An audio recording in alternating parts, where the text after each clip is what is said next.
প্রবাস জীবনে আমার এই পাসপোর্টটা অলরেডি শেষ করে ফেলছি, আর এই পাসপোর্টের অর্ধেক চলতেছে। আসলে এই পাসপোর্টের বয়স, এটার বয়স আর আমার প্রবাস জীবনের বয়স শুরু হওয়া একই সময়ে। তো এটা হচ্ছে পুরাতন, এটা নতুন।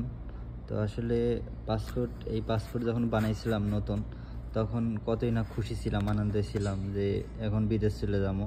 কিন্তু জীবনের আনন্দের মুহূর্তগুলো শেষ করে দিয়েছে এই পাসপোর্টটা যেদিন হয়েছে তারপর থেকে, মানে প্রবাসে পাড়ি দেওয়ার পর থেকে। 2018 সালে শেষের দিকে প্রবাস জীবনে ঢুকছি। এখন 25 সালের জুলাই মাস চলে, জুলাই মাস শেষ। তো যাই হোক, প্রবাস জীবন শেষের দিকে, ইনশাল্লাহ খুব তাড়াতাড়ি বাংলাদেশ চলে যাবো। হয়তো এই পাসপোর্ট আর আমার কোনো কাজে লাগবে না, পাসপোর্ট হচ্ছে ঘরেই পড়ে থাকবে, এটাই স্মৃতি হিসাবে থাকবে পাসপোর্ট। তো